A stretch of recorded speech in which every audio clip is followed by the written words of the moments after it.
예, 오늘 오후 시간에도 우리에게 큰 은혜 주실 줄 믿습니다.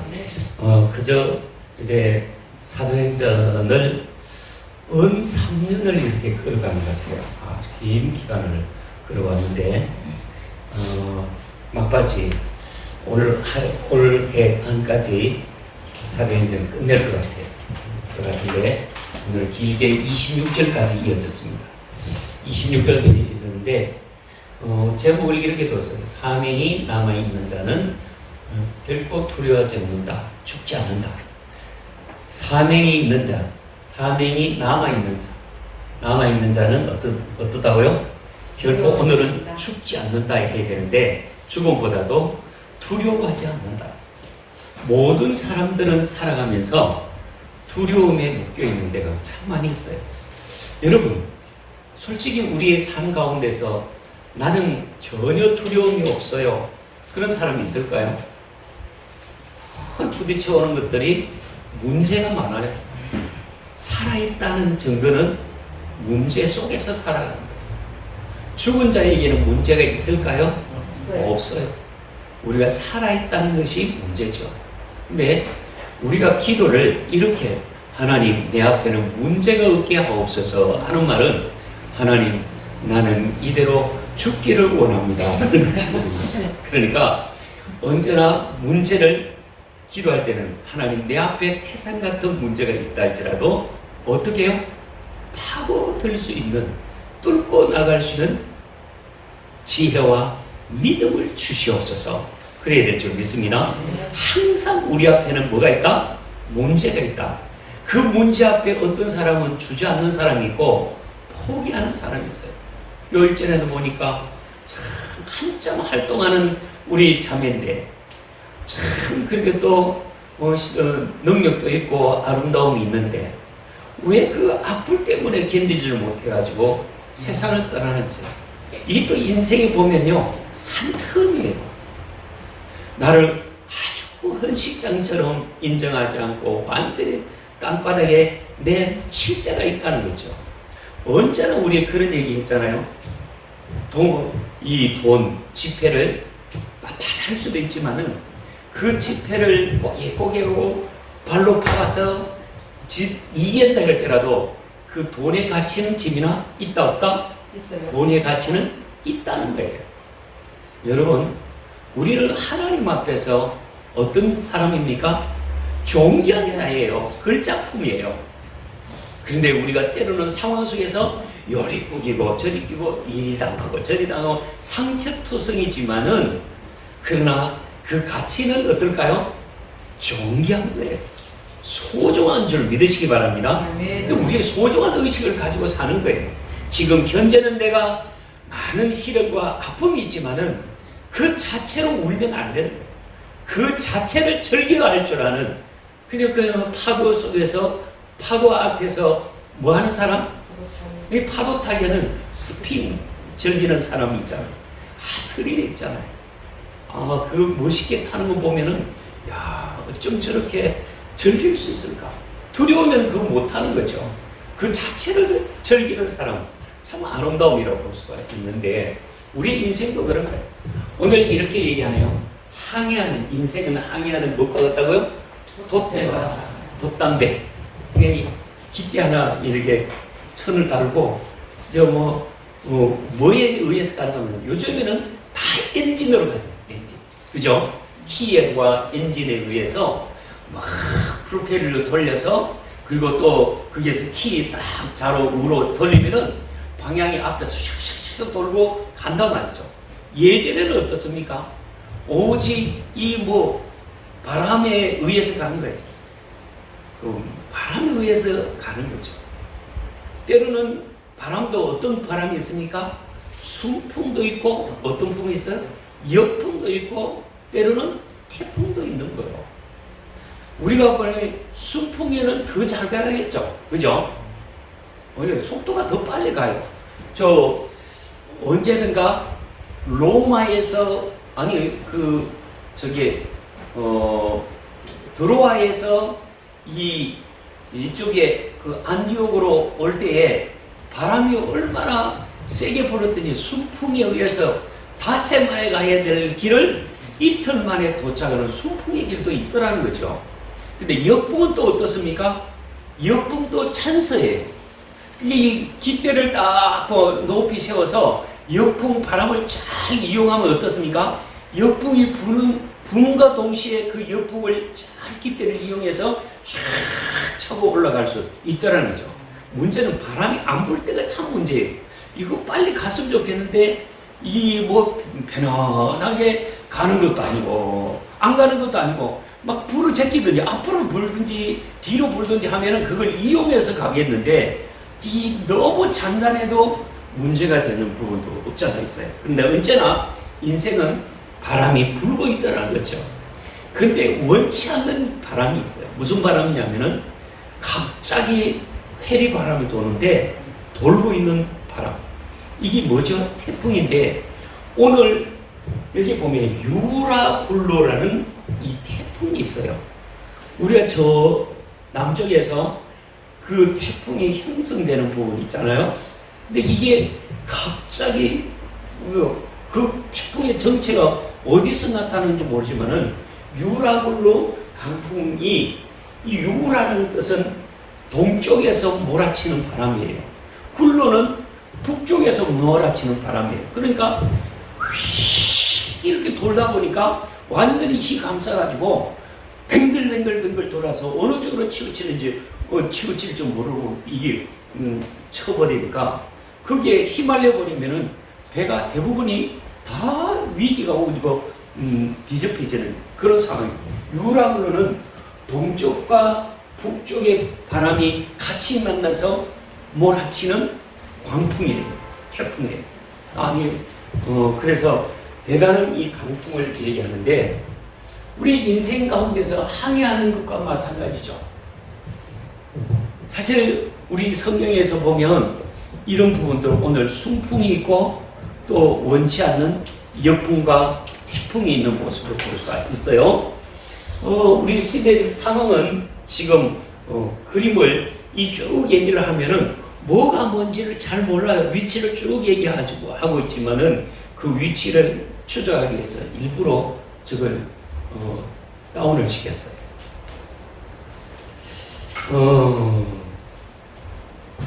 예.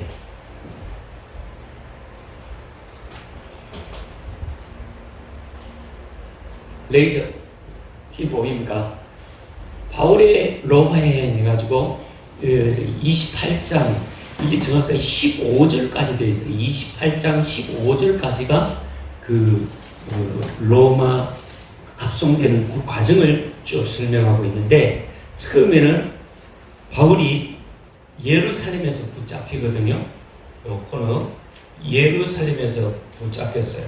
근데 여기에 올라가면은 오늘 보면은 27장 여기에 보면은 1절 한번 볼까요? 우리가 배를 타고 이달리아에 가기로 작정되매 바울과 다른 제수 몇 사람을 아우스부대 백부장 율리아라는 사람에게 맡기니 이렇게 하면서 이 가이사랴에서 이제 출발이 됩니다. 이게 예루살렘에서 이게 가이사랴에서 이제 여기서 출발이 되는데 우리가 요 위에 올라가면은 이 안디옥 교회가 있었어요. 그 안디옥 교회가 이방인의 처음 출발이 됐던 안디옥 교회가 여기에서 있었고 그래서 1차 선교 여행을 할 때 이 지역을 이렇게 돌고 다시 이렇게 돌아온 것이 1차 선교 지역이었어요. 또 2차 선교는 여전히 또 마찬가지로 육지에서 이렇게 가서 여기 드로아에서 배를 타고 여기에 이제 빌립보로 들어가는 과정을 보게 되고 여기서 이렇게 고린도 지역에서 전도하고 다시 이렇게 돌아오는 과정이 있었어요. 3차 전도 여행은 다시 이렇게 건너서 소아시아를 거쳤다가 다시 이렇게 나오는 이것이 3차였어요. 근데 오늘은 이제 여기에서 제수의 몸으로 붙잡혀서 출발이 이렇게 시작이 되는 거죠. 여기에서 이곳이 어디냐 했더니 마게도냐의 데살로니가 사람 아리스도도 함께 가니라 하면서 그 이튿날 시돈에 되고 그 다음에 또 어디죠? 올라가서 율리오가 바울을 요 지역에서 바울에게 이 사람이 자기가 죄가 있어서 지금 묶여 있는 것이 아니라 내 이 억울함이 정말 로마 황제에게 내가 보고하고 내 모든 지금까지 지나온 것 같아서 내가 정말 죽을 죄가 아닌데 이 부분이 계속적으로 유대인들이 나를 죽이려고 하니 내 이 억울한 사정을 가이사 당신께서 나를 판결해 주십시오 라고 작정한 거죠. 근데 이 일은 우연하게 된 것이 아니라 이미 하나님께서 바울아 네가 걱정하지 마라. 너는 반드시 내 그 증거를 가이사에게도 할 것이다. 이미 26장에서 27장에서 계속적으로 얘기한 거예요. 그러다 보니까 26장에서 얘기했죠. 그러다 보니까 자기 확신이죠. 내가 내 자비랑으로 여기까지 올라가야 되잖아요. 여기에 로마 행정부가 다 있거든요. 여기 올라가. 로마가 여기 끝이 로마예요. 여기가. 그러니까 여기까지 올라간다는 것은 만만한 비용이 아니죠. 그런데 하나님께서는 네가 가이사에게까지도 가겠다고 이미 말씀하셨기 때문에 자기 꿈은 지금 내가 예루살렘에서 죽을 존재가 아니라는 거죠. 그래서 반드시 하나님의 뜻 안에서 지금 내가 돈 한 푼 안 들고 제수의 수갑 차서 제수의 몸으로 지금 올라간다는 마음 뿌듯함이 있어요. 근데 오늘 이 우리 본문에서 보면은 이런 것이 있어요.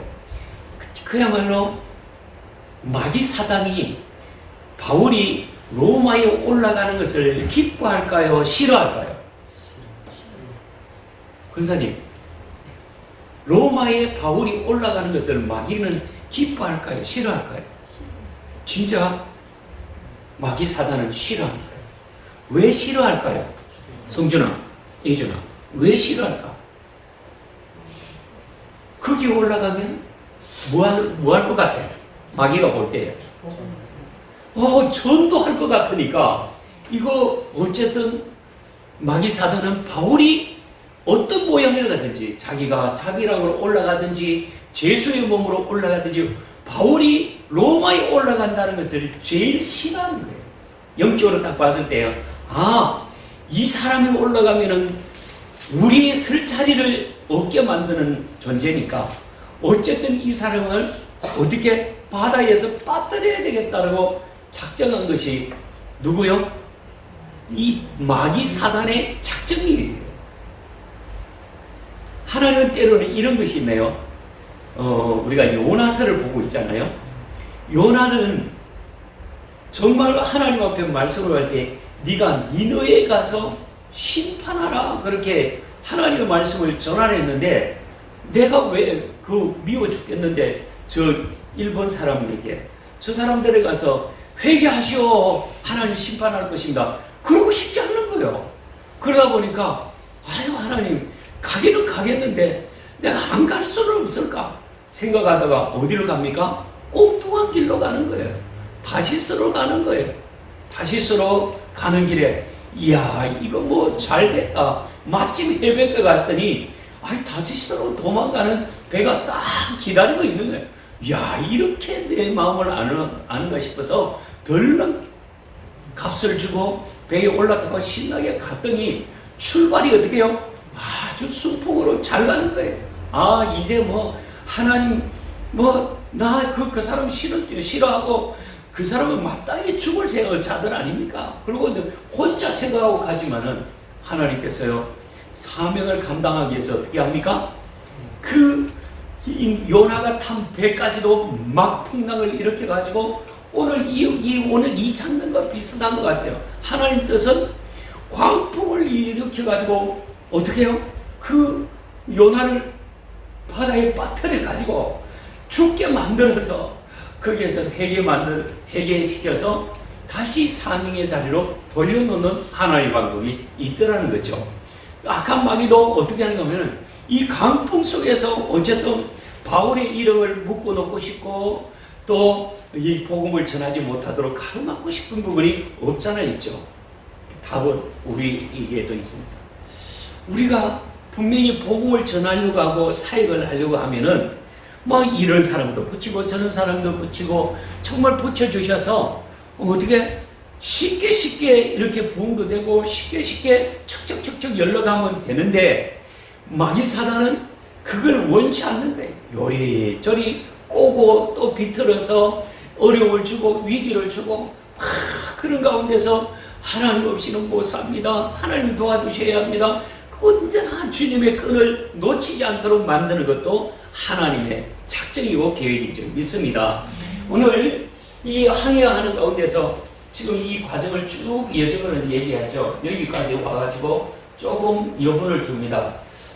당신 뭐 특별한 죄도 없고 여기에서 또 짐들을 많이 싣고 여기까지 올라가야 될 그런 부분이니까 시간이 좀 걸리니까 좀 여유롭게 내가 풀어줄 테니까 사람들을 만나고 싶은 사람들 만나시오. 이렇게 해서 여유를 주는 모습을 보게 됩니다. 3절 우리 같이 볼까요? 시작. 이튿날 시돈에 뵈니 율리오가 바울을 친절히 대하여 친구들에게 가서 대접받기를 허락하더니 참 이 보면은 이미 백부장 율리오는 이 바울은 어떤 사람인가를 너무 잘 알고 있었어요. 그러다 보니까 저 사람이 자기 입으로 내가 가이사에 가야 되겠다 그 소리 안 했다면은 이미 방면되고 자유의 몸이 될 건데 저 사람이 왜 저렇게 고생하노? 이제 뭐 가는 길이니까 그 사람 꼭꼭 묶어두기보다는 좀 이렇게 이 육지에 왔을 때에 아는 사람이 있으면은 한번 만날 사람이 있으면 만나시오. 그렇게 된 것 같아요. 거기에서 만나게 되고 또 거기에서 며칠을 유하다가 이 4절 우리 같이 봅니다. 시작. 또 거기서 우리가 떠나가다가 막바람을 피하여 구부로 해안을 의지하고 항해하여 여기서 바로 출발을 하려고 하는데 이 길이 얼마나 또 이 바람이 세든지 뭐 이렇게 직선 코스를 잡을 수가 없는 그런 상황이다 보니까 육지가 있는 이곳을 이렇게 해변을 주변해서 이렇게 찾아온 거죠. 이렇게 거쳐서 여기까지 이렇게 건너오는 거예요.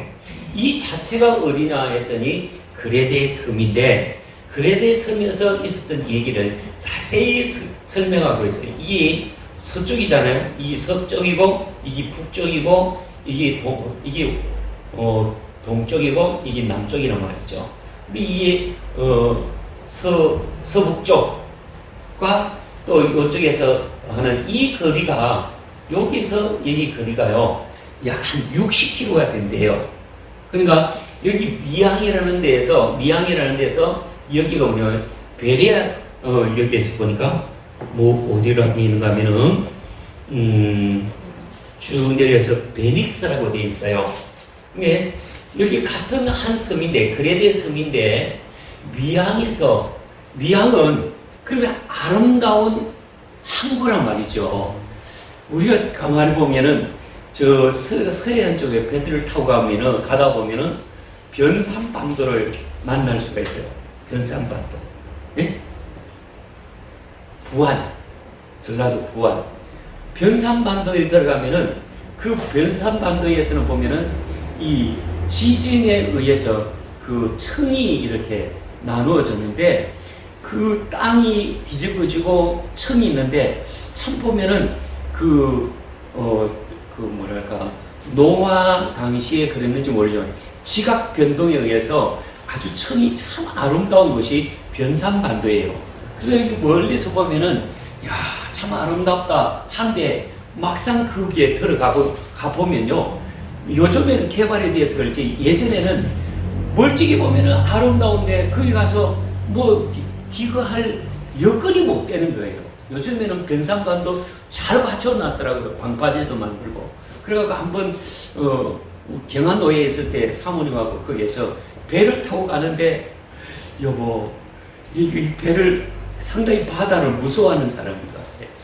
여보, 우리 빠져 죽으면은 성준이 어떻게 살지? 그러고 그랬었던 적이 있었어요. 그러니까 조끼도 입고 이렇게 다 입었는데도 바다 자체를 무서워하는 거예요. 여러분, 바다를 한번 주변이 아무것도 없는 그 바다 한가운데 배를 한번 타보셨습니까? 혹시 배 한번 타보셨어요? 참 그거 보면 뭐 그런 게 제가 울산 현대중공업이 있을 때에 거의 마무리될 때 완공 당시에서 선주에게 배를 넘기기 전에 이 모든 시스템을 갖추어서 2박 3일 동안에 어디를 가는가 하면은 저 동해를 한 바퀴 돌고요. 울릉도를 한 바퀴 쭉 돌고 오는 거예요. 근데 이 나갈 때 보면은 진짜 막막한 것 같아요. 어디가 어디지 잘 모를 정도예요. 근데 배 안에서는 뭐가 있을까요? 나침반이 있어가지고 우리 방향이 어디서 어디까지 지금 흘러간다는 거예요. 훤히 레이더망에서 다 보고 있는 거예요.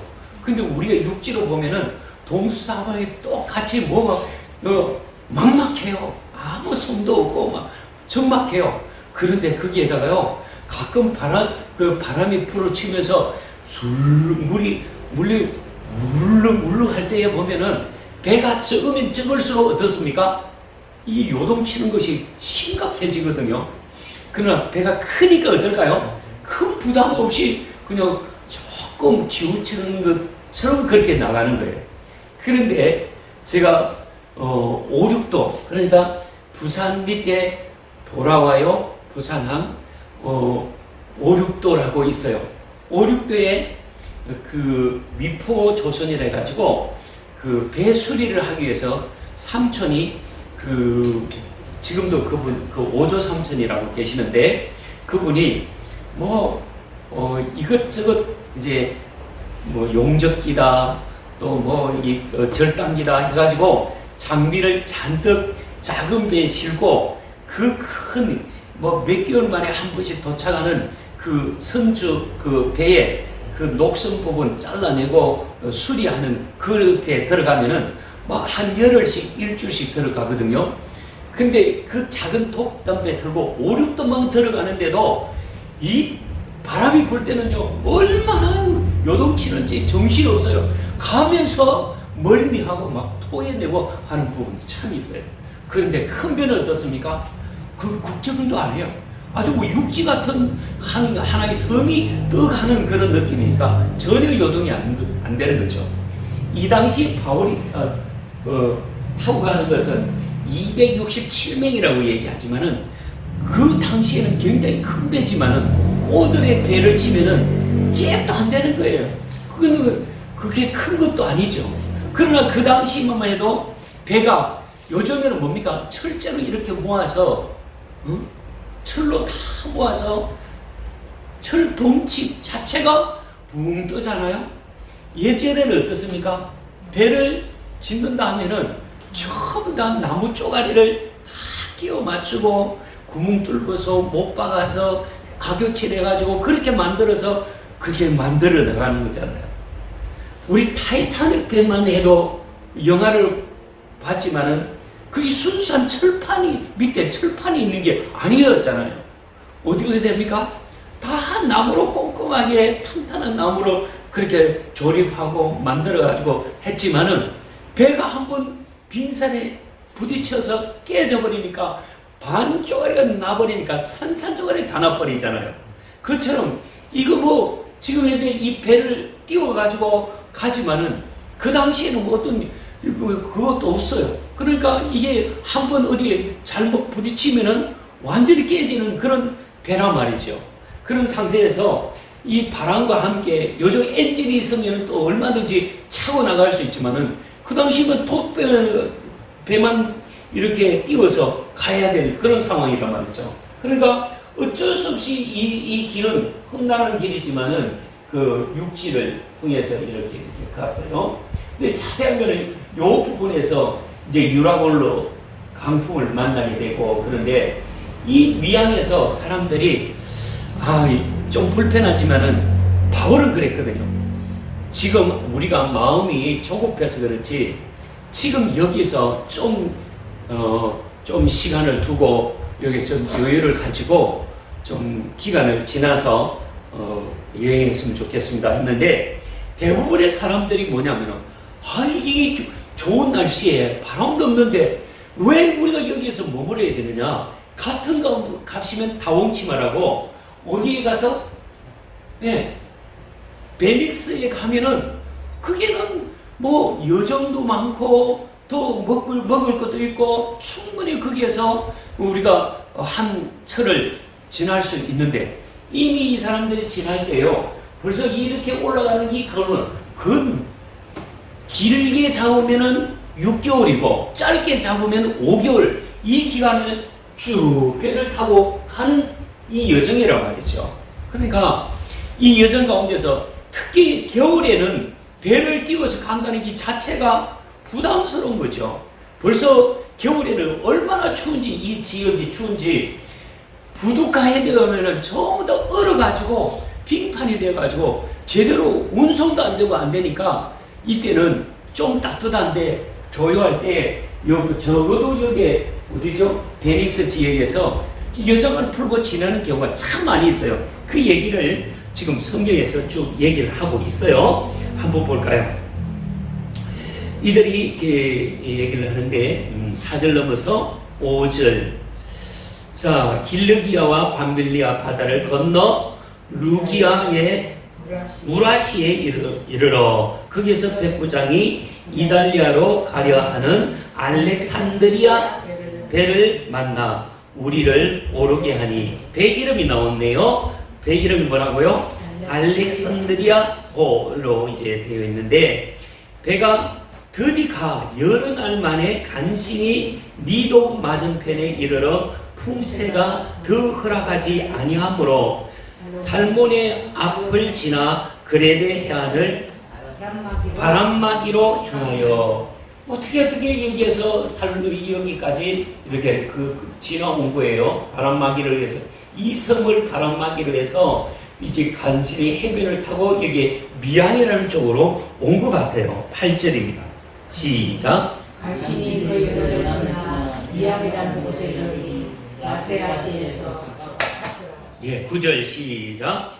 여러 날이 걸려 금식하는 절기가 이미 지났으므로 항해하기가 위태한지라 바울이 그들을 권하여 말하되, 여러분이여 내가 보니 이번 항해가 화물과 배만 아니라 우리 생명에도 타격과 많은 손해를 끼치리라 하되, 기도하는 사람 바울이 이거 정말 자꾸만 시간적으로 조급해진다고 생각하고 겨울이 온다고 생각할 때 자꾸 가자 이러다 보니까 사람들은 자꾸만 빨리로 버려. 우리 기질이 그렇잖아요. 빨리 했으면 좋겠다는데, 바울은 기도하다 보니까 자꾸만 이게 위기감이 오고 뭔가 불안해오고, 그러니까 우리가 아무리 급하다 할지라도, 일정이 그렇다 할지라도 상황이 좋지 못하니까 우리가 좀 불편하게 지내더라도 이 미항이라는 곳에서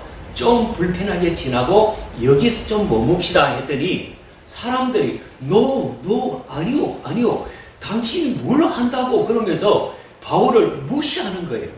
여기 중요한 건 있습니다. 기도의 사람은 시대적 감각을 안고 상황을 아는 거예요. 우리가 기도하면은 지금이 어느 때인지를 아는 것이 기도의 사람에게 감각으로 와닿는 거예요. 참 묘한 거는요, 갑자기 지진이 일어난다 할 때요, 제일 민감한 게 누굽니까? 짐승이고, 또 참 쥐들이 더 알고 개미들이 더 알고 물방개들을 그 곤충들이 더 잘 아는 거예요. 지금 앞으로 큰 비가 오겠다. 아니면은 뭐 이게 지진이 일어나겠다. 벌써 사람은 좀 둔감할지라도 이 쥐들은 하나님의 음성을 듣는 거예요. 그러니까 빨리빨리 지금 안전한 곳, 높은 곳을 막 찾아서 올라오는 거예요. 근데 사람은 그렇지 않아요. 근데 문제는 기도의 사람은 시대를 어떻게 살아가야 되는지를 하나님께서 밝혀주시는 줄 믿습니다. 바울이 그런데요. 하나님 앞에 기도하니까 하나님께서 들려주시는 것이 이번 항해가 너무 조급하다는 얘기를 하고 바울이 한마디 하지만은 사람들이요 안 받아들이는 거예요.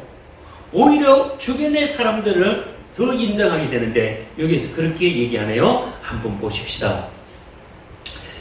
제 11절과 12절에 이렇게 되어 있네요. 시작. 백부장이 선장과 선주의 말을 바울의 말보다 더 믿더라. 예, 여기 백부장 율료가 판단력이 흐린 거예요. 근데 이 율료 역시도 이 바다에 대한 것을 알까요, 모를까요? 전혀 모르는 거예요. 그러다 보니까 누구의 얘기를 듣습니까? 거기에는 이런 사람들이 있네요. 백부장, 이 사람은 책임감을 가지고 죄수들을 이끌고 가는데 지금 그 알렉산드리아 배 안에 선주, 주인이 있고 선장이 있는데 이 사람들은 뭐예요? 평생 바다에서 운송업을 하고 항해하는 데 전문가니까 이 사람들의 얘기를 듣는 거지 누구 얘기를 들을까요? 바울의 얘기를 안 듣는 거죠. 그래서 당연하잖아요. 경험 있는 사람들의 얘기를 듣는 거지 어떻게 당신 얘기를 들을 수 있겠는가? 그리고 무시를 해버리는 거죠. 그러다 보니까 저거 아닌데 하는데 성경은 분명히 이렇게 얘기하네요. 자, 어디를 출발하게 되는데 12절 그 항구가 겨울이 지나기에 불편함으로 어디 항구죠? 미항이라는 항구가 불편하다는 거예요. 그게 갖춘 것이 별로 없고 또 지나기에도 뭐가 없다는 거죠. 그래서 거기서 떠나 아무쪼록 어디에요? 베닉스로 가서 겨울을 지내자 하는 자가 더 많으니 베닉스는 그레드 항구 한쪽은 서남쪽 그리고 한쪽은 서북쪽을 향하였더라. 지금 현재 여기 이 지역을 얘기합니다. 이 지역에 아마 첨예의 요소 그래도 안전한 방패 그 항구가 있고 이제 포근한 그런 쪽이고 여기는 또 안전하다 보니까 도시가 형성이 되어 있고 또 그쪽에 문화도 이렇게 잘 갖춰져 있으니까 그곳에 가자. 아까 얘기했지만은 이 미항과 여기는 별 거리가 아닌 것 같지만 60km가 떨어져 있대. 근데 이 출발이 처음에 출발이 어떤가? 13절 봅시다. 시작. 남풍이 순하게 불매 그들이 뜻을 이루는 줄 알고 닷을 하라 그레데 해변을 끼고 항해하더니 이게 인생이에요. 어떤 인생은 출발부터 거칠은 인생이 있어요. 정말 출발부터 힘겹게 출발할 때가 있어요. 근데 어떤 사람은 처음부터 잘 갖춰진 데에서 출발하는 거예요. 우리 남녀의 출발이 그렇네요. 요즘 젊은 세대들이요 어떻게 하냐면은 그야말로 순풍처럼 다 갖추어진 상태에서 불편함이 없도록 정말 저 사람 만나면은 영원히 행복할 것 같고 해서 미래 비전도 있고 꿈도 있다 해서 그래 서로 만나서 니 좋나 내 좋다 내 좋다 니 좋다 그래가지고 만나서 함께 잘 출발합니다. 거대한 결혼을 출발했어요. 근데 이게 그렇지 않다라는 거죠. 그러나 어떤 사람은 야 저거 되겠나 저래갖고 얼마 나서 뭐 저렇게 행복한 시간이 되겠나 걱정이 되지만은 걱정 속에는 뭐가 있을까요? 기도가 있다면은 하나님을 의지한다면은 그 가정은 그 삶은 하나님께서 순풍의 길을 열어줄 줄 믿습니다. 처음부터 뭐 다 갖추고 다 갖춘다고요? 그 다 갖춤이 불행으로 와닿는 경우가 많이 있잖아요. 나는 송혜교하고 네? 송중기. 송중기. 그 부부가 정말 최상의 인기와 최상의 갖춘 모든 것을 다 갖춰서 진짜 오래오래 행복할 줄 알았더니 지민아 몇 개월 갔어요? 1년 갔나요? 다 갖춰던데 왜 그렇게 되죠? 기대가 크고 서로 바라는 것들이 크고 아마 그랬을 것 같아요. 그야말로 첫 출발은 누가 볼 때는 부러울 정도로 야 저렇게 행복할 수가 있을까 하고 출발이 됐지만은 그게 오래까지는 못하는 거죠. 근데 인생에 있어서 뜻하지 않은 강풍을 만날 때에 이 그 어려움을 서로 이해하고 또 이해하다 보면 뭐가 생긴다? 사랑이 생긴다. 여러분 그 얘기했잖아요. 4 더하기 2 더하기 2는 뭐라고요? 사라고 얘기했잖아요. 또 오해가 생기고 갈 때 이해하고 또 이해하면 뭐가 생긴다고요? 사랑이 생긴다고 그랬는데 그렇지는 못합니다. 그래서 우리가 출발 웬만하면은 정말 남들이 볼 때는 어려울 것 같고 힘들 것 같지만은 그래도 그 속에 하나님을 의지하고 같이 손을 맞잡고 기도하면 하나님께서 그 길을 시온의 때처럼 열어줄 줄 믿습니다. 근데 우리 대개 개념이 다 갖추어져야 된다는데 문제가 있는 거죠. 여기 이 사람들은요, 딱 볼 때에 날씨도 맑지, 바람도 그렇게 우리가 원하는 쪽으로 싹 불어주지, 그러니 뭐 부러울 것도 없고 다 편할 것 같아요. 근데 이들이 아주 기쁨으로 출발하게 되는 것을 보게 되는데, 이제 14절 보겠습니다. 13절과 14절은 극과 극을 만나요. 자, 14절 봅시다. 시작.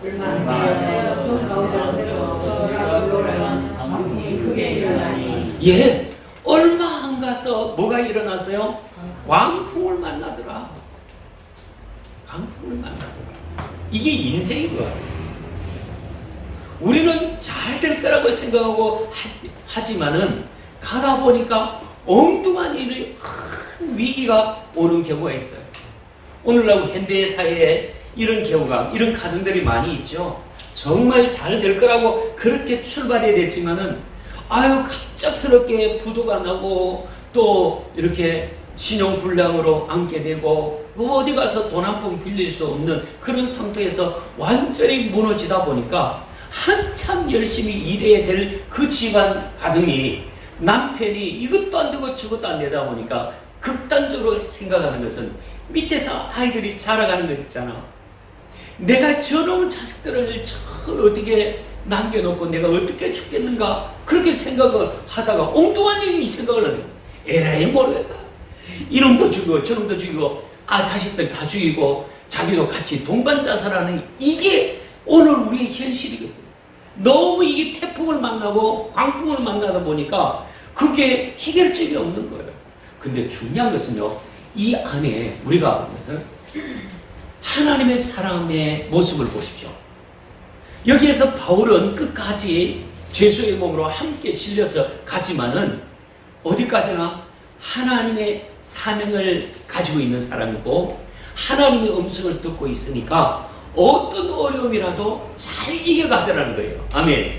우리 내려갑니다만은 여기에서 죽을 그릇 고비를 많이 넘기고 있어요. 네, 정말 아무도 소망이 실망하고 절망감이 있는데 바울은 어디에서 말씀을 붙잡은 거면 24절을 붙잡고 있어요. 줄 치세요.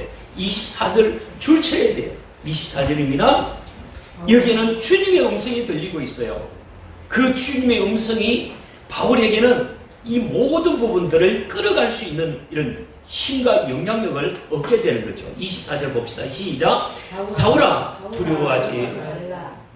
두려워하지 말라. 내가 가이사의 앞에 서야 하겠고 또 하나님께서 너와 함께 항해하는 자를 다 내게 주셨다 하셨으니, 예, 바울은 음성을 들었어요. 바울아, 모든 사람들이 다 두려워하고 절망감이 있다고 하지만은 내가 뭐라 그러냐? 네가 가이사 앞에 서야 되겠다고 얘기했지 않느냐? 그리고 하나님께서 어디까지나 너와 함께 하신다. 아멘. 우리의 삶의 순간순간 광풍이 있다 할지라도 그 가운데서도 누가 하나님이 함께 한다면 우리는 결코 두려워할 것 없다는 거예요. 사명자에게는 두려워할 것이 없다는 거예요. 뭐가 있기 때문에? 약속한 말씀이기 때문에. 오늘 오후에는 여기까지 합시다.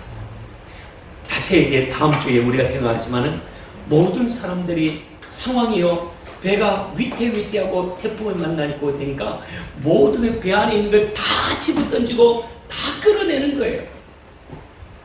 그러면서도 이 안정을 찾지를 못하고 맨날 며칠 먹지 못하고 지금 헛거리고 있고 절망 가운데서 축 늘어져 있는 그런 상태에서 누가 우뚝 서느냐? 바울이 우뚝 서서 여러분 걱정하지 마십시오. 내가 믿는 하나님께서 나에게 분명히 말씀하셨어. 그런데 여기에서 오늘 우리가 뒷부분에 봅니다마는 안심하라. 나는 내게 말씀하신 그대로 되라라고 하나님을 믿노라. 되리라고 하나님을 믿노라. 25절이네요. 25절 다시 우리 같이 읽어볼까요? 시작. 그러므로 여러분이여 안심하라. 나는 내게 말씀하신 그대로 되리라고 하나님을 믿노라. 그런즉 우리가 반드시 한숨에 걸리리라 하더라. 비록 우리가 타고 있는 이 배는 깨지고 무너질지라도 우리는 죽지 않는다. 그러므로 우리는 여기에서 절망하지 말고 꿋꿋하게 상황 속에서 두려워하지 말고 나만 의지하라. 나는 반드시 이 부분에 대해서 하나님께서 피할 길을 우리에게 주실 줄 믿습니다. 여기까지 오늘 우리가 보게 된 것이죠. 우리 찬양을 하고 예배를 마치고 다음 주에 우리 이 결론이 어떻게 되는지 봅시다.